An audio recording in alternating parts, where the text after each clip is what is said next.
அனைவருக்கும் வணக்கம். கன்னிராசிக்காரர்களுக்கு குருவின் உச்சம், சூரியன் மற்றும் சுக்கிரனின் நீச்சம் என கிரகநிலைகளில் ஏற்படக்கூடிய அதிரடியான பல மாற்றங்கள் உறுதியாகவே திடீர் கோடீஸ்வர யோகம் என்று சொல்லக்கூடிய வகையில் கன்னிராசிக்காரர்களுக்கு எந்தெந்த நிகழ்வுகளை ஏற்படுத்தி கொடுக்க போகின்றன என்பதை ஆராய்ந்து பார்க்கும் போது கன்னிராசிக்காரர்களை பொறுத்தவரைக்கும் ராசியின் அதிபதியாக இருக்கக்கூடிய வித்யாகாரகரான புதன் இந்த வேளையில் தனஸ்தானம் என்று சொல்லக்கூடிய இரண்டாம் இடத்தில் வலம் வருவதோடு மட்டுமல்லாது இந்த மாதத்தின் பிற்பகுதியில் மூன்றாம் இடமான தைரியஸ்தானத்தை வலுப்படுத்த போகிறார். ராசியின் அதிபதியான புதனை பொறுத்த வரைக்கும் தனம் மற்றும் தைரியத்தை வெளிப்படுத்தும் இந்த தருணம் என்பது பல்வேறு வகையில தொட்ட காரியங்களில் வெற்றி கிட்டுவதோடு மட்டுமல்லாது பொருளாதார ரீதியாக சிறப்பான மாற்றத்தை ஏற்படுத்தும் ஒரு அமைப்பாகவும் உறுதியாகவே பார்க்கப்படுகிறது. எனவேதான் திடீர் கோடீஸ்வர யோகம் என்று சொல்லக்கூடிய வகையில் எதிர்பாராத பல நன்மை நிறைந்த வாய்ப்புகளும் சந்தர்ப்பங்களும் நிச்சயம் உங்களை தேடி வருவதற்கான முதன்மையான யோகம் கன்னிராசிக்காரர்களுக்கு உறுதியாகவே கிடைக்கிறது என்பதில் சந்தேகமே வேண்டாம். அதோடு மட்டுமல்லாது ராசியின் அதிபதியாக இருக்கக்கூடிய வித்யாகாரகரான புதன் தைரியத்தில் அமர்ந்து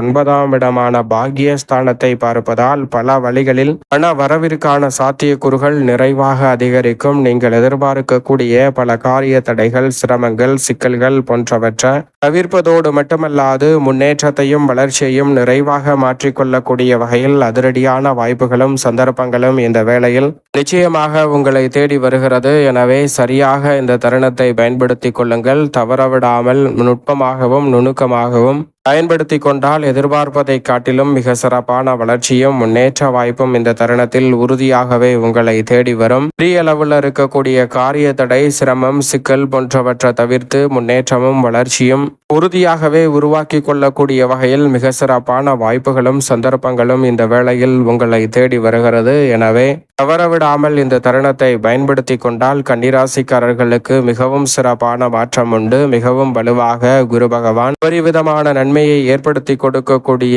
கர்மஸ்தானம், தொழில் ஸ்தானம், ஜீவனஸ்தானம் என்று சொல்லக்கூடிய 10லிருந்து 11ஆம் இடத்தில் அதிசாரமாக உச்சம் பெறுகிறாருங்க. குரு பகவானை பொறுத்த வரைக்கும் முழு சுப கிரகமாக பார்க்கப்படுகிறார். நவ கிரகங்களிலே அபரிவிதமான நன்மையை அள்ளி கொடுக்கக்கூடியவராக இருக்கக்கூடிய குரு பகவான் பொதுவாகவே 2, 4, 5, 7, 9 மற்றும் 11 ஆகிய இடங்களில் அபரிவிதமான நன்மையை அள்ளி கொடுக்கக்கூடியவராக பார்க்கப்படுகிறார். அவர் இந்த வேளையில் லாபஸ்தானமாகிய 11ஆம் இடத்தில் உச்சம் பெறுவதால் மிக பெரிய அளவிலான வளர்ச்சி, நன்மை என்று சொல்லக்கூடிய வகையில் அடுத்தடுத்து சிறப்பான வாய்ப்புகளையும் சந்தர்ப்பங்களையும் இந்த வேளையில் அபரிவிதமாகவே ஏற்படுத்தி கொடுக்க போகிறார். எனவே சரியாக பயன்படுத்தி கொண்டால் மிக பெரிய அளவிலான சிக்கல், சிரமம், காரிய தடை என்று இருக்கக்கூடிய பல பிரச்சனைகளை முற்றிலுமாக களைந்து முன்னேற்றமும் வளர்ச்சியும் நிறைந்தவை உறுதியாகவே மாற்றிக்கொள்ளக்கூடிய வகையில் மிகவும் சிறப்பான வாய்ப்புகளும் சந்தர்ப்பங்களும் இந்த வேளையில் உங்களை தேடி வருகிறது. எனவே தவறவிடாமல் இந்த தருணத்தை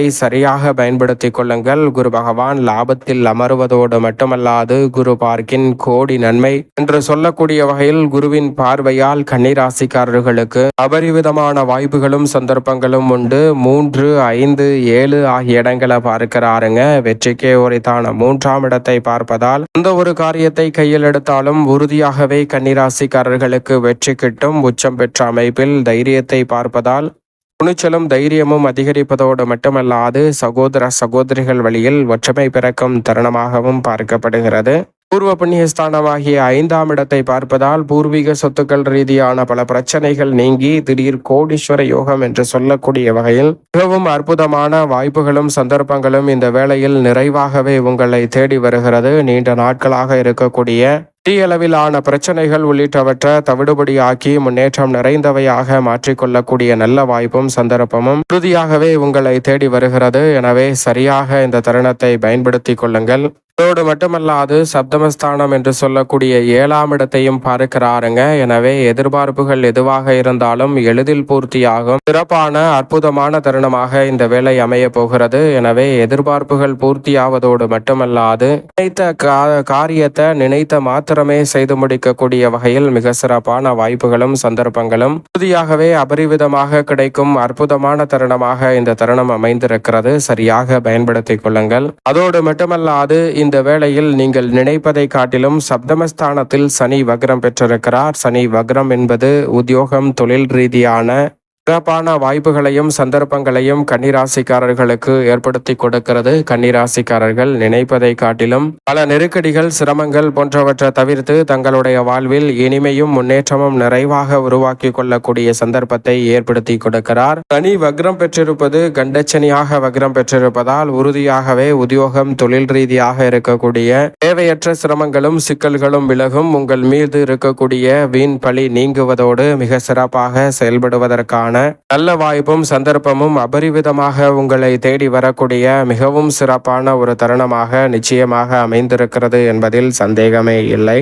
அதோடு மட்டுமல்லாது எந்த ஒரு காரியத்தை கையில் எடுத்தாலும் அதில் இருக்கக்கூடிய மிக பெரிய அளவிலான காரிய தடைகளை தவிடுபடியாக்குவதோடு மிக சிறப்பான வளர்ச்சியை உறுதியாகவே சந்திக்கக்கூடிய சந்தர்ப்பம் இந்த வேளையில் உண்டு. யோகஸ்தானமாகிய 6ல் வலுவாக வளமருகிறார் முதல் கிரகமான ராகு. ராகு 6ல் இருப்பது அமோகமான வளர்ச்சி என்று சொல்லக்கூடிய வகையில் பல அதிரடியான வாய்ப்புகளையும் சந்தர்ப்பங்களையும் இந்த வேளையில் ஏற்படுத்தி கொடுக்க போகிறது.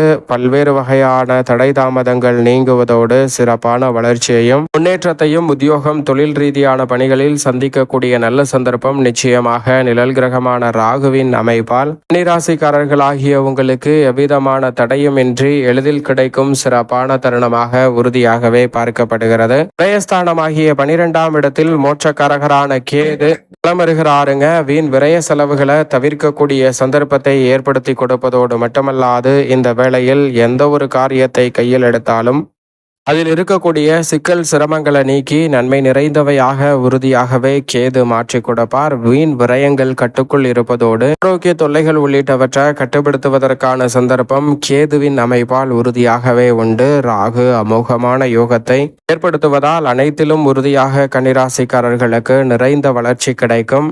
விரயத்தில் வலம் வந்து கொண்டிருக்கக்கூடிய சுக்கிரன் ஜென்ம ராசிக்குள் நுழைந்து நீச்சம் பெறுகிறாருங்க. ராசிக்கு சகாயமானவராக இருக்கக்கூடிய சுக்கிரன் விரயத்தில் இருப்பதை காட்டிலும் ஜென்ம ராசிக்குள் வருவதால் வீண் விரய செலவுகள் கட்டுக்குள் வரும். அதே சமயம் ஜென்மத்தில் அவர் வலுவிழந்து நீச்சம் பெறுவதாலும் இந்த தருணத்தில் சிறப்பான வாய்ப்புகள் உண்டு என்பதை உறுதிப்படுத்துகிறார். எனவே பெரிய அளவில் இருக்கக்கூடிய தடை தாமதங்கள், சிக்கல்கள் போன்றவை தவிடுபடி ஆகுவதோடு முன்னேற்றமும் வளர்ச்சியும் நிறைவாக சந்திக்கும் அற்புதமான தருணமாகவும் இந்த வேளை அமைய போகிறது. அது மட்டுமல்லாது இந்த வேளையில் மிகவும் வலுவாக சூரியன் ஜென்மராசியிலிருந்து விலகி தனஸ்தானத்தில் இப்பகுதியில் நீச்சம் பெறுகிறாருங்க. சூரியன் நீச்சம் பெறுவதால் உடல்நல ஆரோக்கியம் சார்ந்த விஷயங்களில் அதிக கவனத்துடனும் விழிப்புணர்வுடனும் இருப்பது நல்லது. தேவையற்ற அலைச்சல் அதிகரித்தாலும் அதன் மூலமாக ஆதாயம் நிறைவாக கிடைக்கும் அற்புதமான தருணமாகவும் நிச்சயமாக அமைந்திருக்கிறது.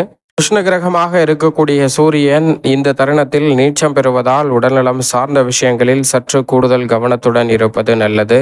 அதேவேளையில் ஜென்மத்தை விட்டு விலகுவதால் நிச்சயமாக அலைச்சல், சிரமம் கட்டுக்குள் வருவதோடு எதிர்பார்க்கக்கூடிய காரியங்களில் காரிய வெற்றி உண்டு. வித்யாகாரகரான புதனை பொறுத்த வரைக்கும் வலுவாக வலம் வரக்கூடிய வேளையில் மங்களக்காரகன் என்று அழைக்கக்கூடிய செவ்வாய் தனஸ்தானத்தில் இருந்து தைரியத்தில் ஆட்சி பலம் பெற போகிறார் இந்த மாதத்தின் இறுதியில். எனவே மிக சிறப்பான வாய்ப்புகள் மங்களக்காரகனின் அமைப்பால் உண்டு. சந்திரனை பொறுத்த வரைக்கும் 12 இடங்களிலுமே மாறி மாறி வலம் வருகிறார். நன்மை தீமை கலந்த ஒரு அமைப்பு தான் பார்க்கப்படுகிறது. மேலும் இந்த தருணத்தை சாதகமாக மாற்றிக்கொள்ள உறுதியாகவே இந்த வேளையில் கன்னிராசிக்காரர்கள் உறுதியாகவே வாரத்தில் செவ்வாய்க்கிழமை விரதமிருந்து அருகாமையில் உள்ள முருகப்பெருமான் சன்னதி சென்று தீபம் ஏற்றி வழிபாடு செய்யுங்கள். மிக சிறப்பான வளர்ச்சியும் முன்னேற்றமும் உறுதியாகவே உங்களை தேடி நிச்சயமாக வரும்.